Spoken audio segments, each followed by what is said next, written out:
Hi, I'm Janelle Molony, and I am checking out today Fort Fetterman, a division of the Wyoming State Parks and Cultural Resources. And we're going to go inside and take a look and see what kind of cool stuff is in one of the main buildings, as well as walking around on the parade grounds. So let's go check out the museum right now and see what kind of cool stuff is inside. Come on.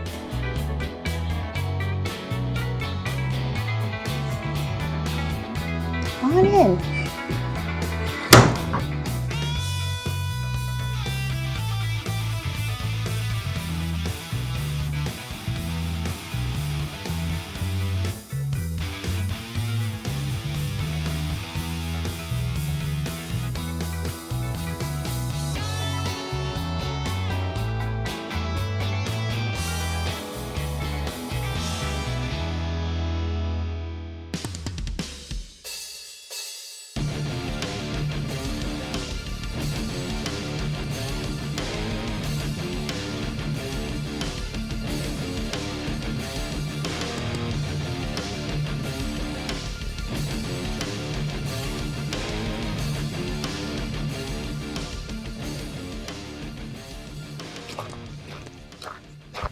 So you can spend quite a lot of time out here if a person's interested in this stuff. There is a lot of stuff, but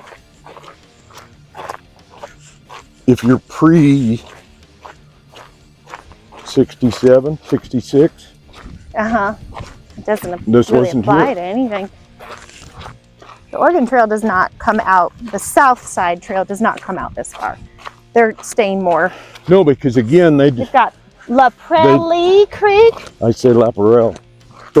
So from Labonte, they're going to cut across Cornerways and come out at Deer Creek.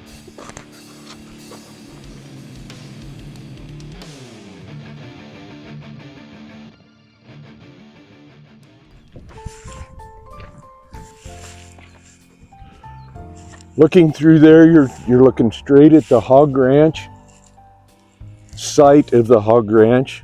Yeah, the Hog Ranch, that was a house for ladies, right? It was a gambling site and a house of ill repute. I think that's a good house of ill repute. I was just trying to work out in my brain how the soldiers, if they wanted to get across to Hog Ranch for some entertainment, how they did that. Was there a bridge? Was there a ferry? Was there a boat? Was there something going on?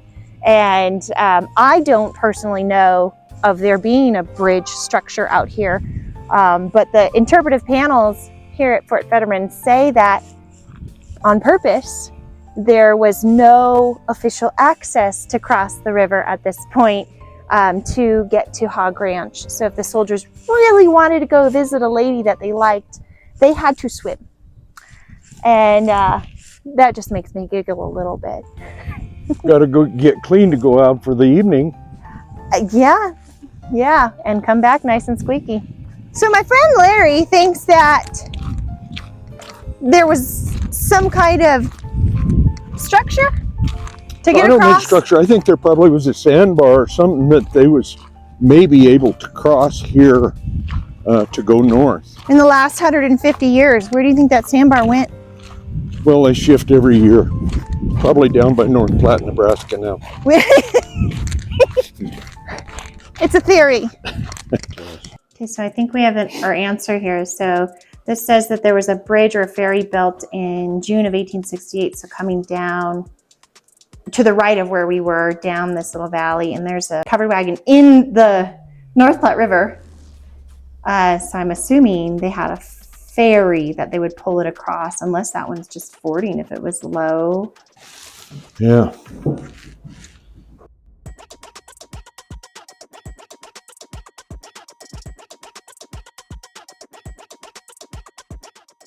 So this is Crook's camp down at the water. And then if this is this. Yeah, if that's the same, but, and I'm not really arguing, to me this is farther to the east and this is like headed straight toward the Hog Ranch more. Would be straight north. It wouldn't be out on that point. It would be it's kind of hard like to where they've got visualize. where they got the Brosman Trail sign that goes down that little draw. went down there and then, It's Bozeman. what did I say? Brosman. You know, though, I like that. Brosman. That's where the bros go. No. We're leaving now. So I'm with Tion Willix, and I am going to pose that question that I was mulling over inside the museum. So, Tion, how would the military have crossed, and maybe where exactly did they cross to get to the camp on the north side of the Platte River from here? So I believe that there are certain places in the river that are more shallow than others. They'd obviously scouted it out. Like going towards Crook's camp, I would think that they probably had stones placed. They would either have a barge system. If they did, it was probably a very small, minute barge, not necessarily for wagons and that such. They would do supplies on smaller ones. Mm-hmm. When the immigrants came through, they crossed the river in a lot of places where it was shallow. And as we were discussing, it had to be certain times of the year, certain areas, but they had scouts that were part of the wagon train that would go ahead and pre-check everything. Even though you knew this would be a good spot, with the way the water ebbs and flows in Wyoming, that can change very drastically in a very short time. Like within a day, like if the water's down this morning, go, and then get back while it's still down. Don't expect the water to stay the same by nightfall. It could change, and it could be clearer so you can see. Oh. Or if we get a storm through here, like the weather we have today, if you get those in the mountains and such, then your water becomes very muddy and murky, and you can't see the bottom. So if it was clear and you saw some kind of a sandbar or were able to drop rocks along a certain way, you could, I'm imagining, put some sticks or something on one side of the river and the other, and then you would know this is an okay place. You could actually ford it or walk your horse over or something. And I think that they would have them marked with ropes. Sometimes, and you'll see kind of a modern version of such, but they would have like the pulley barges. Okay. So you'd have a raft and you'd have your rope and you would attach it to the rope and you could go back and forth. How big it is, there's a lot of speculation because I've never seen anything in writing as to how they did it. And really that's what my speculation is, knowing how they crossed the immigrant trails and how the cavalry was here. And, that was what they did to survive. They had to have the supplies brought in. So my first guess would be that they had like a flat raft barge type of thing with a rope system.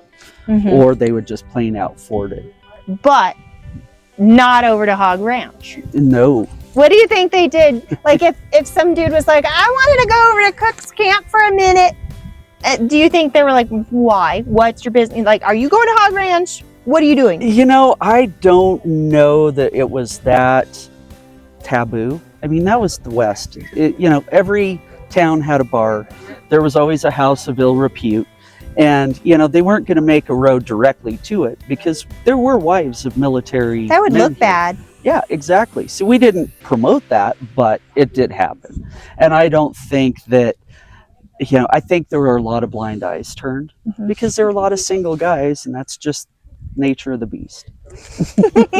That's an excellent answer. Thank you so much. And I appreciate the speculation because some of these things we don't necessarily know, but we do our absolute best as historians to get the closest answer we can with the information that we do have available until something new comes out. Yeah, we use the knowledge we have to make speculations that I think are probably pretty accurate.